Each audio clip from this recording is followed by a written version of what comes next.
Another division method that we can use on our polynomials is called synthetic division.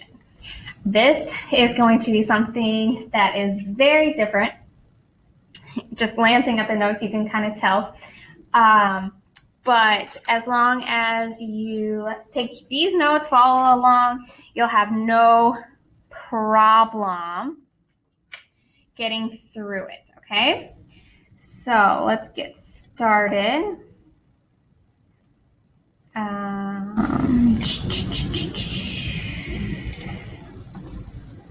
So synthetic division can be used when the divisor, remember that's what we're dividing something by, is a binomial, which is something that looks like x minus k, k being a number, or x plus a number. Okay? So let's walk through this. And I left a lot of room for this example here so that I can show you and walk through the steps one by one.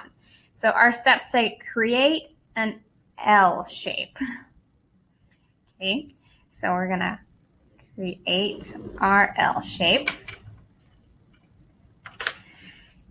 We're going to use the opposite of the k in our binomial outside of the L. Opposite meaning we're going to change the sign.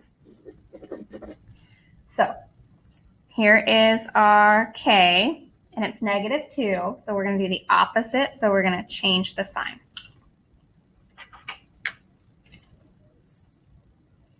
Now, we're going to write our coefficients, or the numbers in front of our variables,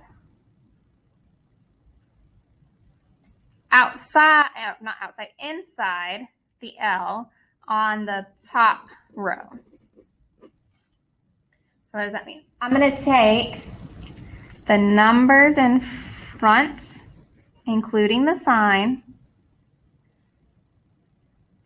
and put them right here on the inside next to my 2. So we're going to have 1, +5, -7, +2. All right.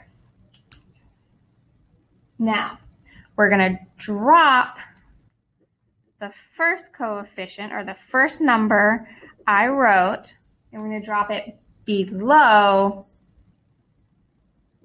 the L, below this line. So I'm dropping that to 1. Okay, here's the fun part. Now we're going to multiply the outside number, by the outside number below. So it's going to be outside left times the outside below. So I'm gonna do that math over here. I'm gonna do 2 times 1, and that equals 2. And I'm gonna put that right here.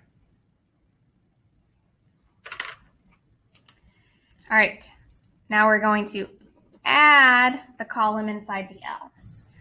So I'm going to add 5 plus 2 and write that number outside. Okay, now it says repeat 5 and 6 until you get to the end of the column. So I'm going to take the outside number times that number below, and I'm going to multiply it. And I'm going to put it right here. So 2 times 7 equals 14. Now I'm going to add -7 plus 14, which gives me +7. I'm going to do the same thing. 2 times 7 equals 14. 14. Add 2 plus 14. That is 16. This number 8. Now we're done. We're done with our adding and multiplying and adding. That's the order we're doing them in. We are going to circle the remainder. This last number that we wrote down here, that's our remainder. Remember, our division can have remainders.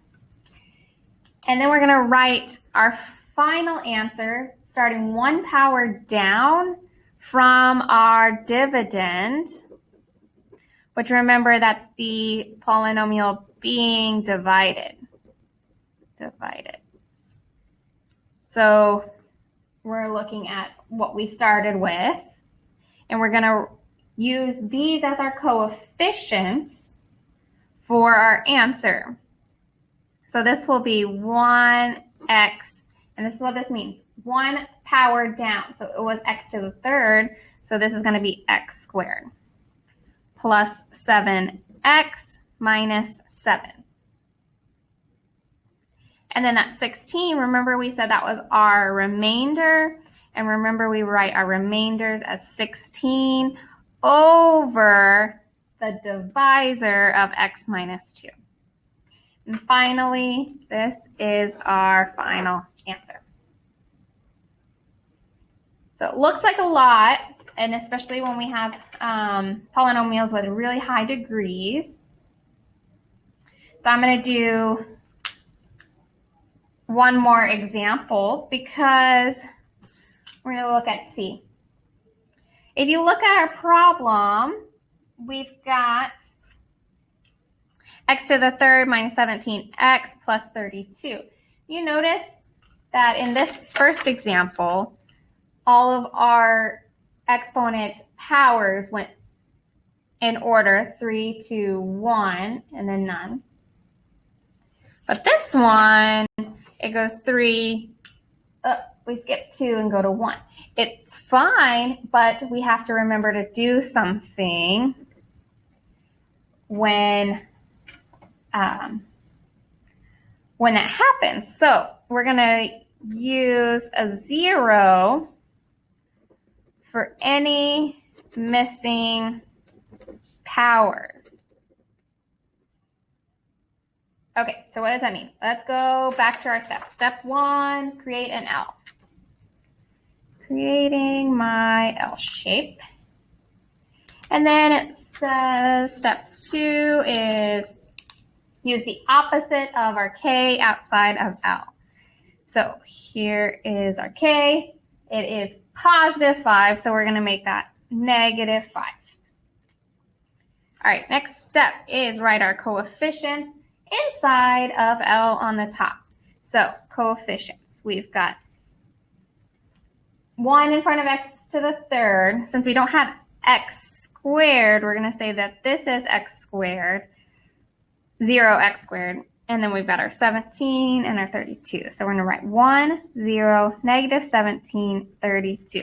So that's what this note means. This is very important. You're not going to get the right answer if you don't add in that 0 here. All right, step 4, drop our first coefficient. So we're dropping this here. All right, next step. Now we're going to be multiplying and adding. So again, I'm going to put that right out here. So I'm going to multiply this number times this number. Negative 5 times 1, that equals negative 5. So 0 minus 5 is negative 5. Negative 5 times negative 5 gives me positive 25. Negative 17 plus 25 gives me positive 8. Negative 5 times 8 gives me negative 40. Negative 40. 32 minus 40 is negative 8. All right. We have done step 5 and 6 until the end. Let's circle our remainder. That's this last number out here. And then let's write our answer. So we're going to have 1x. We're still, even though we don't have that x squared, we're still just dropping from that first number. It was 3, so it's going to go to 2. Minus 5x plus 8 minus our 8 over our divisor, x plus 5.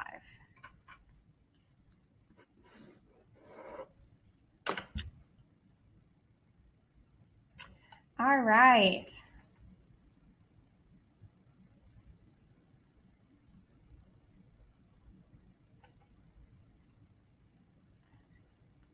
This one was not supposed to say 82x. This is supposed to be 82 over 2 x to the 4th if you want to do that problem.